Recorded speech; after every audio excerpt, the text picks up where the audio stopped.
Welcome to the Business Trendsetter podcast, where we talk about trends and how to grow your business. My name is Manny. And I'm Adam Hartung.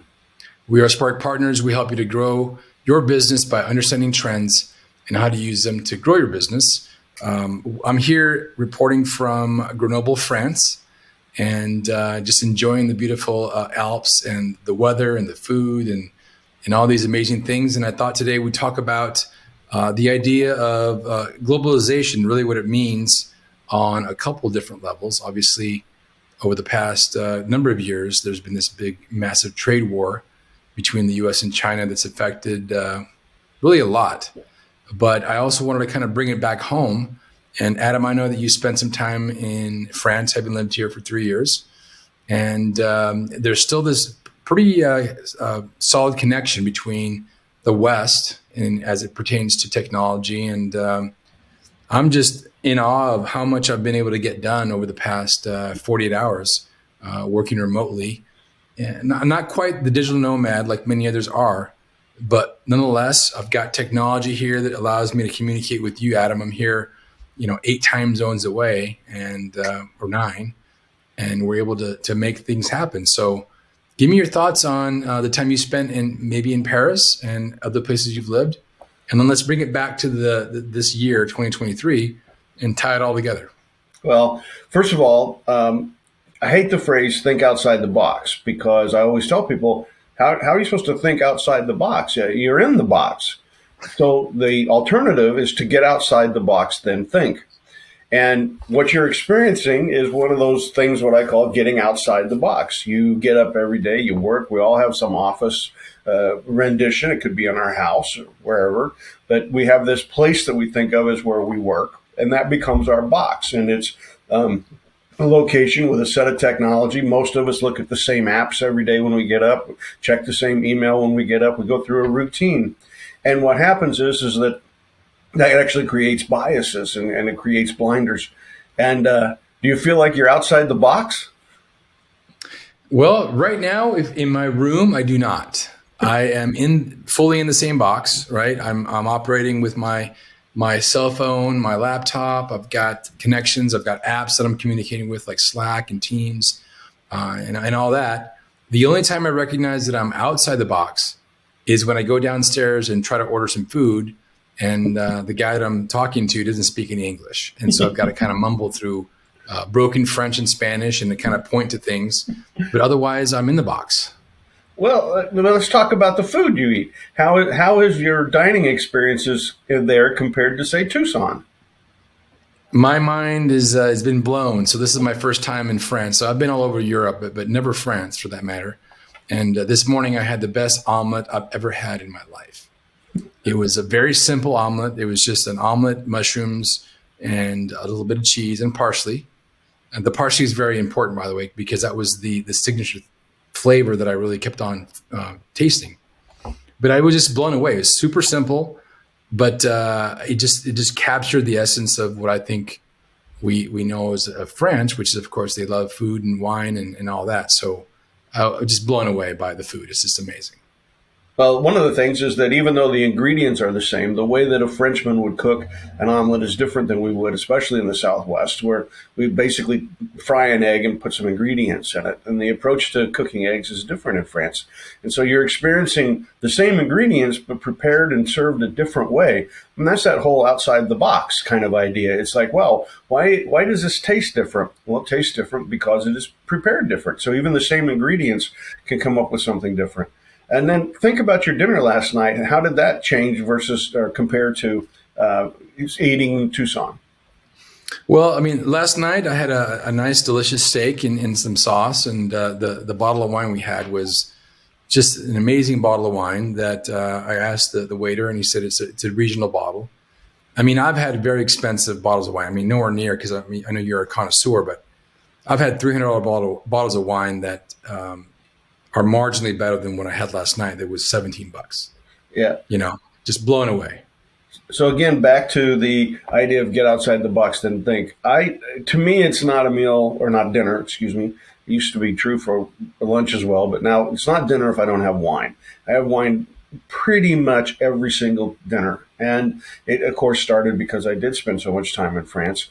But one of the things that just galls me when I go to restaurants in America is that the wine list, starts at say $60. There's a lot of places in bigger cities like San Francisco, Chicago, New York, even Las Vegas, where I walked into restaurants where the cheapest wine on the wine list was $90 or $100, and I'm frazzled by this. I'm like, why are you taking a bottle of wine and tripling the value or quadrupling the cost of that wine before you put it onto the wine list? And you go to France, and like I said, they said, here's the wine. We don't necessarily go get all the wines that are the major top brands, but we get good wines, and then we serve it to you, at about 125, 150% of what it cost us.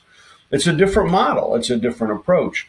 And It is. I've asked a lot of restaurateurs why they don't do that. I said, you'd sell a lot more wine if you offered it at a better price, and even in the wine country in Napa, you just don't see people doing it. They get stuck in this model of thinking, oh, if it's alcohol, then it should be a high margin item, and therefore we're going to triple the cost. So I would say that even though you've only been there for a day and a half and your experiences have been mostly around dining, you're already, as you said, getting outside the box and starting to see how things are done differently.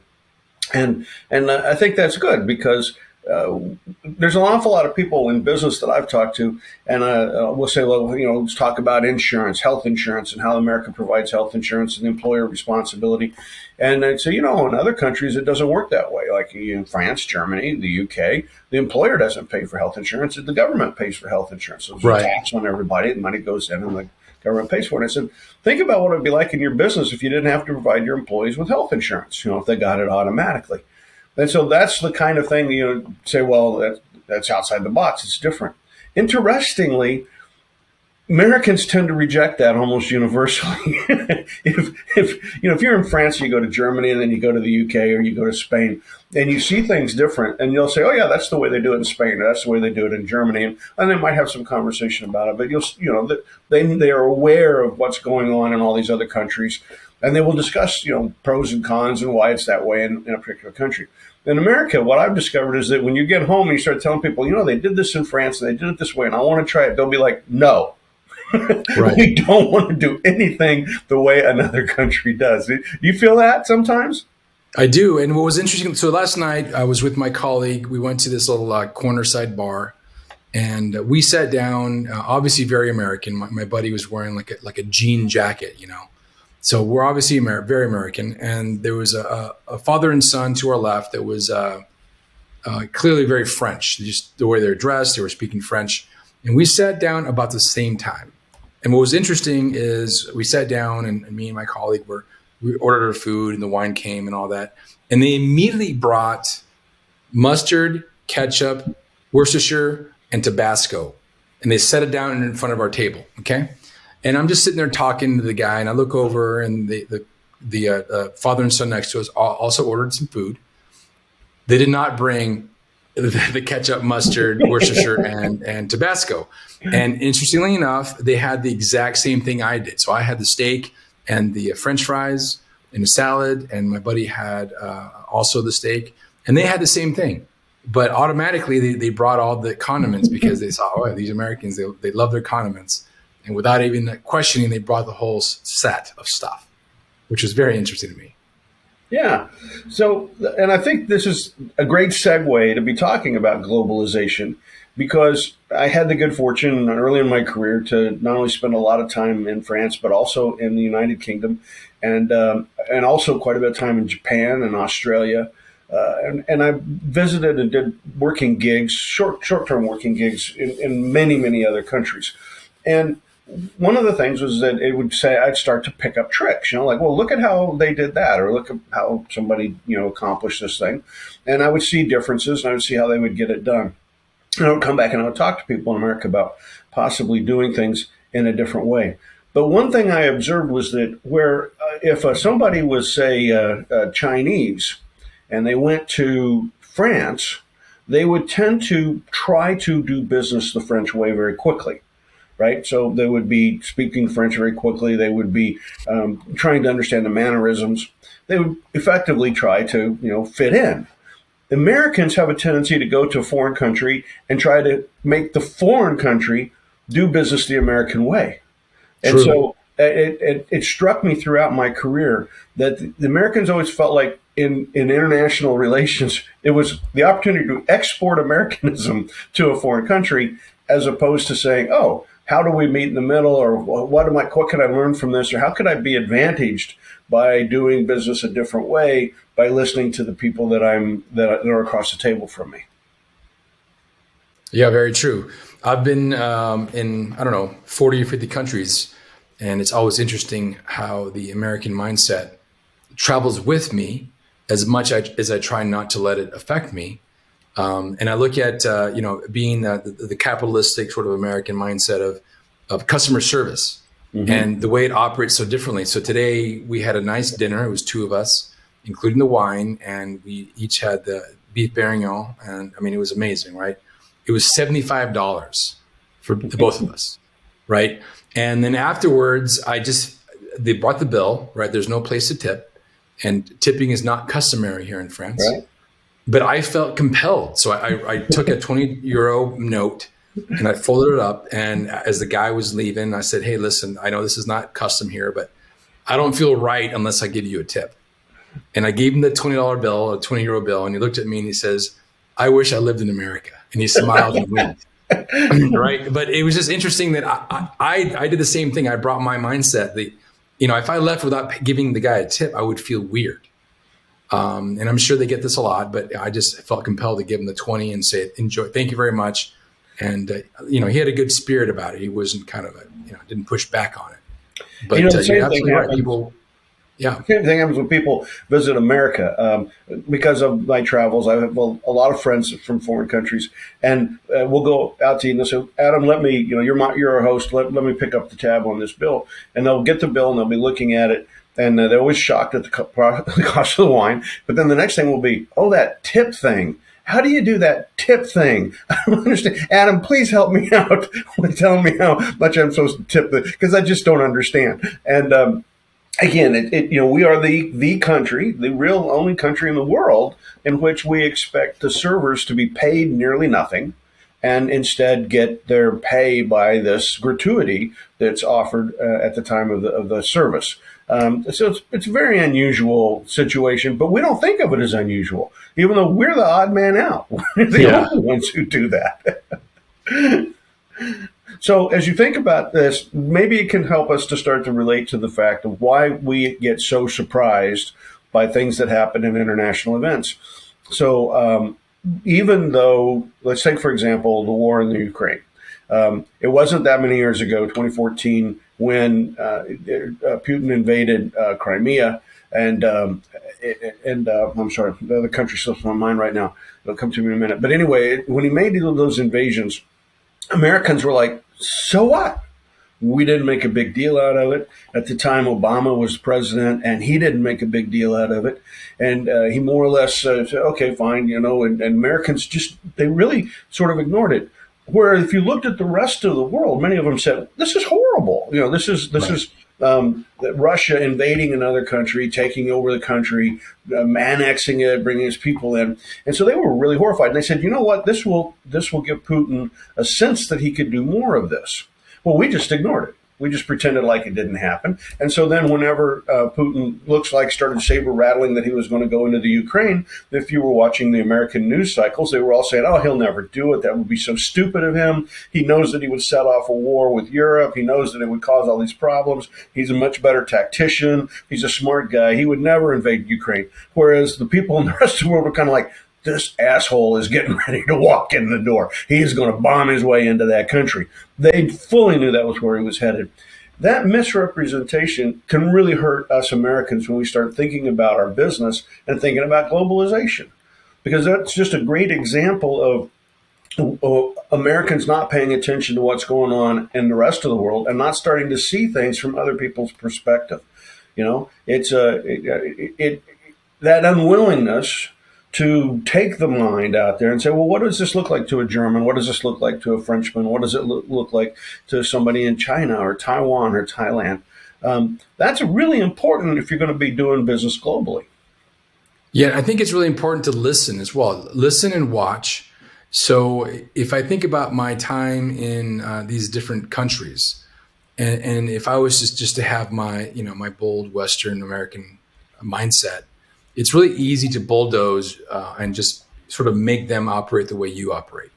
But there's a certain beauty, a certain appreciation, and in a lot of ways, a bigger business opportunity if we just simply listen. I think that, for instance, Starbucks, they just recently moved into France just a few years ago, and they're having a hard time expanding.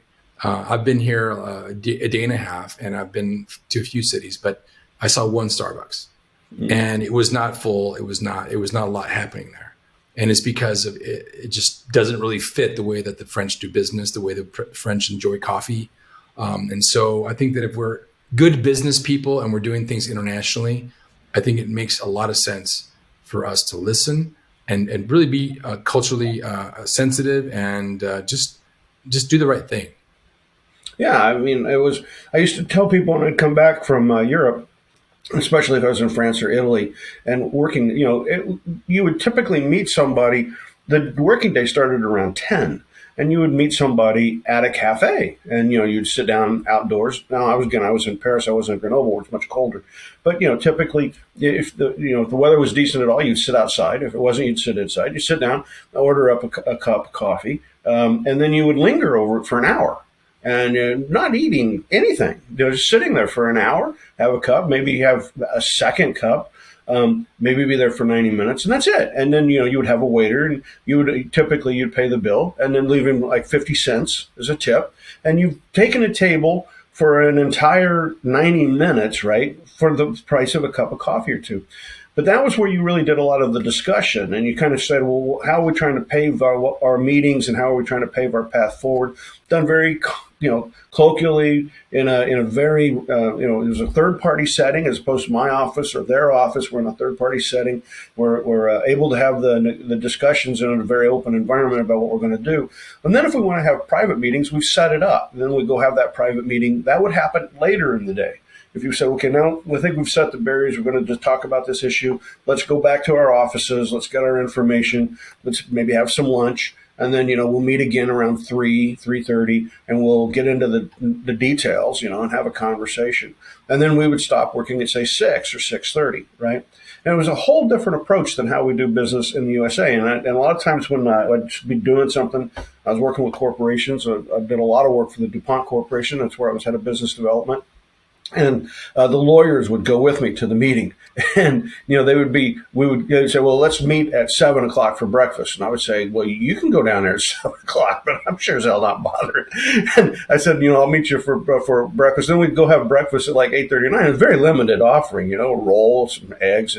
It's not like an American buffet line. And then we'd go for that 10 o'clock meeting, and then at noon he's ready to go, have a burger, and I'm like, no, we'll have a 90-minute lunch now. You and I will discuss what it is we're going to do, and then we'll take a break for a couple hours. Then we'll meet at 3:30, and the Americans will just be jumpy, I can't believe we're working at this pace. And I'd say, but at the end of the day, we're going to get it all done. And it's a different approach, right? It's a different approach. It's a different approach. And so earlier today, I had a phone call with a guy in Taiwan and some people in the U.S. as well, in Arizona. So we had basically a three-legged conversation. One guy in Taiwan, I'm in Grenoble, France, and the rest of the team is in Arizona. And I just think about how business is done today through the use of Fiverr and these other sort of gig economy sort of style working situations. And today we did not use AI of any sort. But it's not to say that AI isn't going to be prevalent. And I'm really curious, if you think about it, how is AI going to start playing in this global landscape where somebody in we'll say Pakistan can use something like Chat GPT to create some content that will be culturally American, if you will, or culturally English or culturally whatever. It could be French, but they're in a different country. The whole idea of these trends is in some ways going to flatten the world, but I think it behooves the entrepreneur to be aware of these cultural sensitivities, and if they at least want to be successful. We just had Chinese New Year. Yeah. And just imagine these countries that don't know what that even is, and they're trying to get things done. You've got to be sensitive what's happening on the ground. I mean, people still have to, they still want to have families and kids, and they still have their culture and language. And if you come in with your big bulldozer, you're not going to be very effective unless you've got some level of cultural awareness. It's funny you said that, and it reminded me of how many Americans think Cinco de Mayo is celebrating the Mexican Revolution. It's not that at all, right? It's the 5th Right. of May. It does celebrate a battle, but they Americans just have no idea. But that's okay. Let's go have Cinco de Mayo celebrations with no idea what it really means to the Mexican people. And it's important because what we're talking about is that technology is moving forward quickly. So the Zoom technology that's used for a call, or if you use Riverside, or if you use Skype, whatever, could be FaceTime. All those technologies allow us to have this global communication at virtually no cost because we hook onto the internet, so it's really not costing us anything. And at the same time, what we see happening is this move to nationalism in a lot of ways. So you see in the United States, for example, okay, why don't we shut down our borders? Let's not let any immigrants in. And at the same time, let's quit sourcing our chips from a foreign country. And so a lot of people in America are really happy. Oh, great, we're going to have a big federal spend. We're going to do a lot of infrastructure development. We're going to start to build chip fab plants and things like that in the United States. And okay, that's all right. I mean, I understand that that's good, but at the same time, what you're trying to say is we're going to go in the face of what is the technology that allows us to go global. As you said, a guy in Pakistan could be working on a marketing campaign, he could do it in his whatever language is preferred, and then turn it into English at the last minute, right? And again, he's crossing borders. If you look at a website like Fiverr, which allows us to source graphics work from people all over the world. I've had a lot of graphics work done by people in foreign countries because it was very inexpensive. They did what I wanted. And that flies in face of this idea of nationalism, right? So on the one hand, you have politicians that in a lot of ways are going the wrong direction. They're using things like Putin and the war. And Putin's war is a nationalistic effort. And instead of saying, that is absolutely the wrong direction for the world to head, they're saying, well, let's go in that same direction. So you get what they now call the hard right movement in Italy. Don't let any immigrants in. Let's try to be, it's Italy for Italy. We see the hard right party in Germany doing the same thing. We see it in Israel. So there's a lot of countries which are trying to say, well, from a behavioral standpoint and a government standpoint and a political standpoint, we'd like to not be global. We would like to be nationalistic. We would like to keep other people out and define the world around whatever we think a Frenchman or an Italian or an American is. And then we'll define what that is, and we're going to try to preserve that and not evolve. We will not culturally adapt. Right. We will not culturally evolve. And that, again, is not going to help. I mean, if the technology's there, then the cat's out of the bag, You're not going to get the genie back in the bottle. How many metaphors can I mix? The technology's there and it's going to be used, and we need to accept that. And we need to start looking around and saying, okay, you know what? China is a smart place. There's a lot of really smart people in China. They have all the technology we have, and they are moving forward. What are we going to do? Stop? We're going to quit using AI? They're not going to quit using AI. So we have to start saying, how do we cooperate, and how do we try to, as business people, help move past these political structures? How do we try as business people to show the benefits of working internationally, to show the benefits of globalization across our workforce, across our supply chains, so that we can continue to try to be the best for all people and not somehow end up working backwards into the modern dark ages. Yeah, I agree. And I think there's a certain amount of learning as well, and really appreciation of the way that different cultures work. So I flew from Tucson to Denver, Denver to Frankfurt. Tucson to Denver was United. Denver to Frankfurt was Lufthansa. And I love Lufthansa. I mean, they're so efficient. I mean, you walk in that plane and you just feel the sense of order and the sense of just, I just can't describe it, right? I mean, I'm sure you've flown Lufthansa. I get in there, I sit down, and they just how they approach the customers is a different way. Very efficient, kind, but just to the point, and everything got served on time. The food was was impeccable, at least for this flight. And as I was flying there and I was watching the flight attendants deal with people, I just had this sense of like these damn Germans know what they're doing as far as efficiency. I've driven German cars. I know you drive a German car, and just 60 years ago we were in a battle with the Germans, right? And I currently don't have a Japanese car, but I know a lot of people like Japanese cars, and they make excellent cars. Same time, 60 years ago we were at battle with these quote unquote, these axis of evil and so forth. And here we are now doing business with them. Now they're our friends. Now they're our allies.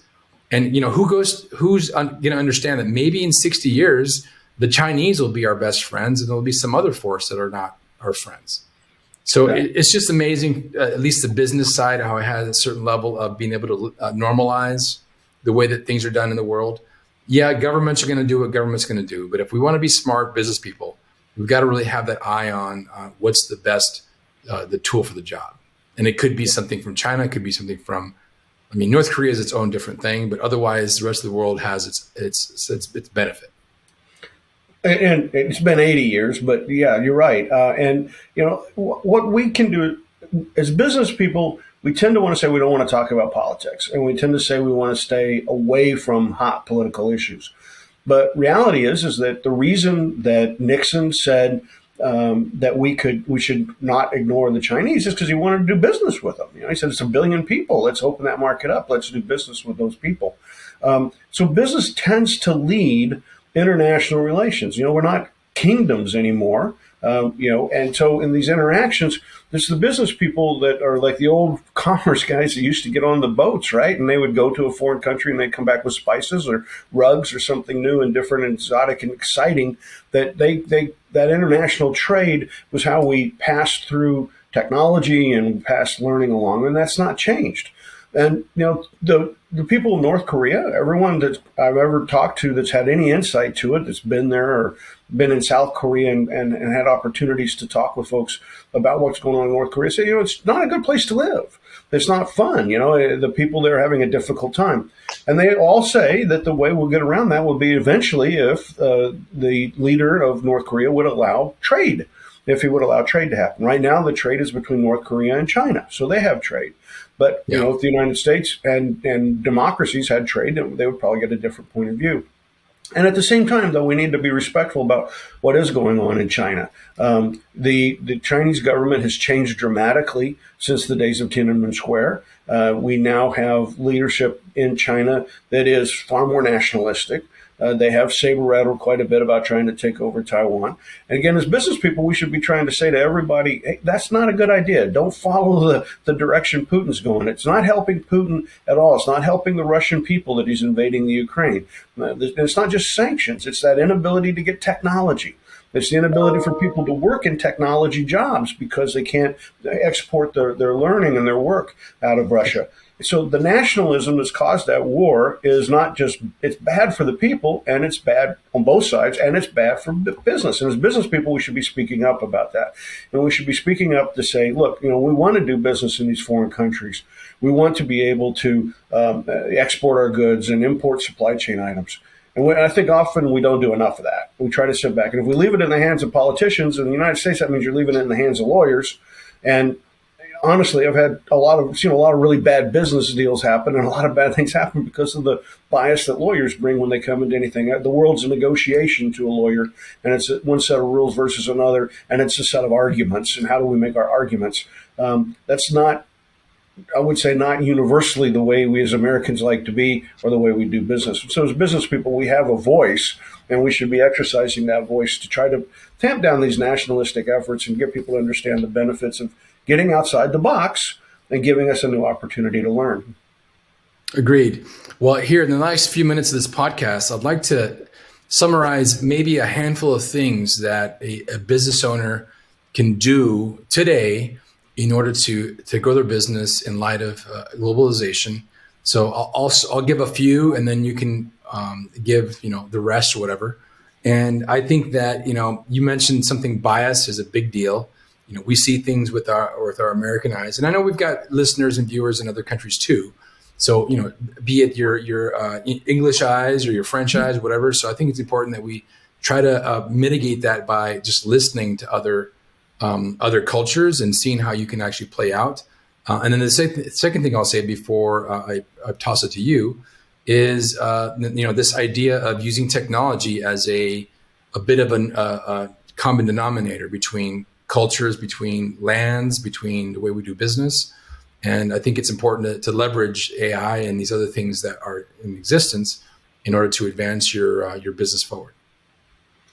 Yeah, and I would encourage everyone to visit foreign countries. I truly would.